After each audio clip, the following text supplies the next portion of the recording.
we're looking at the European economic crisis from on the ground in Athens. I'm David Gillen reporting for Business Day Live.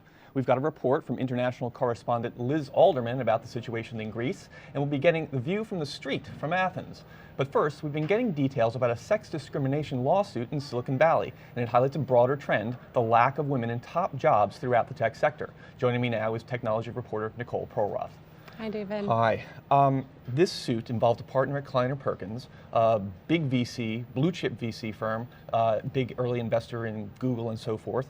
To leave aside the particulars of the case and get to this bigger question, why are there so few women in top jobs in Silicon Valley? It's a problem that Silicon Valley struggles with, I think, especially because they have such a big culture of meritocracy. And at the same time, there's so few women. So you look at the numbers and it's something like 14% of VCs are women, only 6% of tech CEOs are women.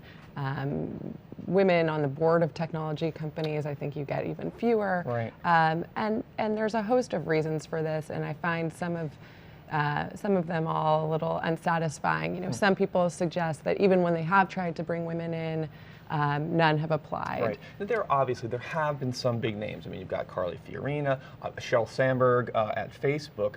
I was wondering, though, you know, some of this seems so surprising because a lot of the new startups, and Facebook is a good example, are attracting a lot of women as users, more women than men as users. Is it partly that women don't see many role models aside from the likes of a Sheryl Sandberg? I think Sheryl is a new role model for sure. I think it's interesting because coming back to the VC model, you have something like 1 in 9 venture capital investment partners are women. And then you look at the ratio of the startup founders that these firms are backing, and it's the exact same ratio. So the question is, if all these startups, especially in e-commerce, are drawing so many females as users, why aren't we seeing more female investors? Why aren't we seeing more female founders getting backing from these same firms? And what's interesting about this suit is that Kleiner is one of the only top venture capital firms that has women partners. Now, that's what I was going to say. You know, they make a big deal of that. They do. And there are some out there, some big names that have no women at all as investment partners. But Kleiner has 9, I think, or out of their 38 or 30 odd. And I'm wondering how this then is being read in Silicon Valley. I mean, this partner, you know, is making the all too common claim of unwanted sexual advances. I mean, how is Silicon Valley looking at this suit now? It's really interesting because I think you're right. Kleiner markets this fact about themselves to entrepreneurs, to reporters. You hear about it from them. You see it on their website. They say, you know, look at all these other venture capital firms. They don't have a single female investment partner. Look at us. We have 9 female beautiful faces on our website.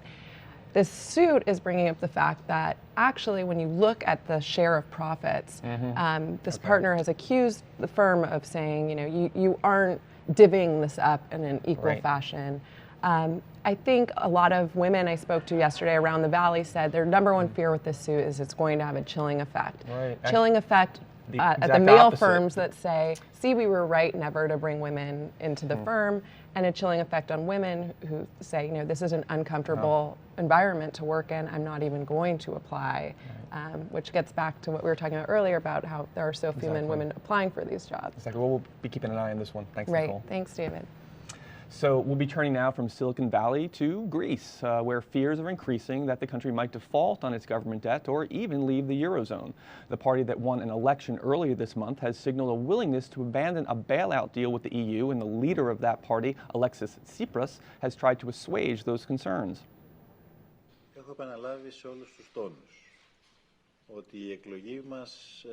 I have repeated many times that the elections on June 17th do not mean that we will be leaving the Eurozone.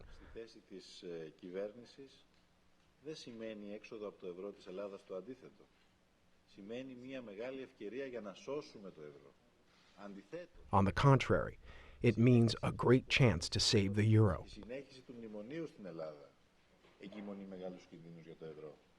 Continuing the policy of austerity and lending memorandums are a big problem.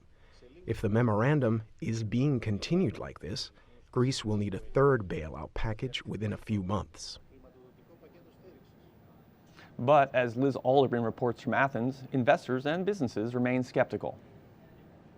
Since elections were held here earlier this month, maverick politician Alexis Tsipras kind of was catapulted to power. He has talked about repudiating the terms of Greece's international bailout, which is a scenario that many people fear could lead to a default. And if the Troika, which manages Greece's bailout, can't see eye to eye with him, a lot of people are concerned that that might possibly presage an exit from the euro, which in fact really nobody in Greece wants to happen. Why not? I thought that exiting from the euro was sort of the easy route for getting rid of Greece's major debt. Some people have argued that if Greece were to exit from the euro and return to the drachma, that this would allow Greece to control its own destiny. However, many other people are warning that that would actually be nothing but a disaster, mainly because the Greek economy, unlike others, doesn't have a huge amount of exports that would allow the economy to sort of turn around. Basically, being cut free would be devastating for Greece's image as a country to do business with. And at a time when this country and other countries in the Eurozone need growth more than anything and actually need to once again try to get competitive, this is something that a lot of people here would see as an Armageddon scenario. Are there ways in which these businesses or government agencies or consumers for that matter have been trying to prepare for this possibility? A lot of people have told me that it is almost impossible to prepare for the possibility of a return either to the drachma or to some kind of parallel currency that would allow effectively Greece to sort of stay within the Eurozone. Already we've seen a lot of international businesses that have ties here in Greece, such as Vodafone, Pfizer, et cetera, start to take precautions, for instance, by sort of sweeping euro profits that they make on a daily basis back to their own country to protect themselves. So the concerns are not only about reputation, it's also about concerns over inflation, right, and social unrest. Inflation, as you say, would shoot up significantly. Again, if the drachma were to be devalued by, say, about 50 to 70%, and yet people are stuck with bills in euros, 85% of Greek businesses are really sort of family operations with an average of only about 10 people. Already many Greek businesses have fallen into bankruptcy, and the business groups are warning that tens of thousands of other companies could go out of business virtually overnight. They just wouldn't be able to pay their bills, they wouldn't be able to pay their suppliers or their employees. Furthermore, the banks here, which are already basically running on fumes, would be devastated. So there's concern that the banking system would effectively collapse. Greece imports about 40% of all the food consumed here, most of its medicines, and almost all of its oil and other energy supplies. There would really be no way to pay for those imports, at least in the near term. So a lot of politicians are warning that a new period of civil unrest could be ushered in if a scenario like that were to unfold. Earlier, Business Day Live also asked several residents and business owners in Athens what they thought about a possible withdrawal from the euro. This is what they had to say. Greece going back to the drachma would mean a lot of poverty for the Greeks, would mean that many businesses will collapse. That's something that Greece didn't face since the Second World War. Exiting the Eurozone would be a problem not even only for Greece, but also for all the European countries. It might trigger a chain reaction that would affect the whole world. For me personally, my own business would go down because I have many contracts with Greek companies. If these companies stop operating, then that would mean that I don't have these contracts anymore. Greek companies would be unreliable partners to do business with.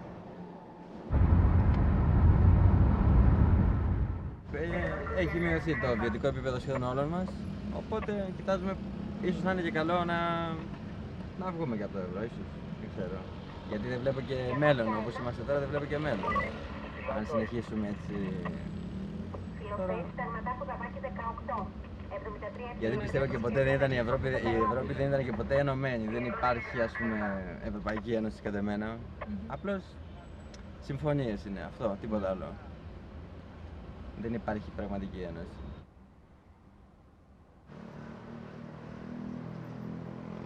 Θεωρώ ότι η Ελλάδα πρέπει να μείνει στο ευρώ. Το θέμα είναι το τι θυσίες θα πρέπει να γίνουν και σε τι βαθμό για να μπορέσουμε να μείνουμε στο ευρώ. Στο δικό μας το χώρο που είναι τα πετρελοειδή και εξαρτούνται 100% από εισαγωγές, είναι το θέμα το κατά πόσο οι μεγάλες επεκταδηληστήρια στην προκειμένη περίπτωση θα μπορούν να έχουν τη δυνατότητα να εισάγουν την πρώτη ύλη, το πετρέλαιο, αν θα μπορούν να έχουν δανειοδότηση για να πληρώνουν το πετρέλαιο στους προμηθευτές, και σίγουρα θα υπάρχει μια μεγάλη δυσκολία σε ό,τι αφορά το θέμα της διακίνησης, με την έννοια ότι εάν οι ποσότητες είναι μικρότερες από τη ζήτηση θα υπάρχει θέμα, είτε με κάποιο δελτίο στα καύσιμα, είτε με πιο υψηλές τιμές. Γενικότερα ο κλάδος θα έχει δυσκολία, όπως και κάθε εισαγωγικός κλάδος. Αστέρι μου, φεγγάρι μου, της άνοιξης κλονάρι μου. Είναι αν μπορεί ότι θα πρέπει να αλλάξει η Ευρώπη πάρα πολλά πράγματα, να σταθεί σε μια πιο κοινωνική πολιτική, για να μπορέσει να επιβιώσει ο λαός.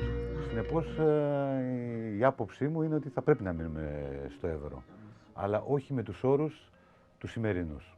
Δεν με να γυρίσουμε στη δραχμή θα βιώσουμε άσχημες καταστάσεις, αλλά μπορεί να μας δημιουργηθούν και ευκαιρίες. Τι να πούμε, από τη μια μεριά ακούγονται ότι σε μια τέτοια περίπτωση θα μπορέσει ίσως να δημιουργήσουν επενδυτικές ευκαιρίες για ανθρώπους να έρθουν να παίξουν στην Ελλάδα για διάφορους λόγους. Από την άλλη μεριά λέγεται ότι θα μειωθούν οι μισθοί μας στο 50%, θα χάσουμε δηλαδή την αγοραστική μας δύναμη, θα πέσουν οι μισθοί.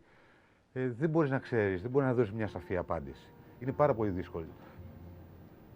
That's all for today, but stick with us online at nytimes.com for our continuing coverage of this and other stories. I'm David Gillen reporting for Business Day Live. Thanks for watching.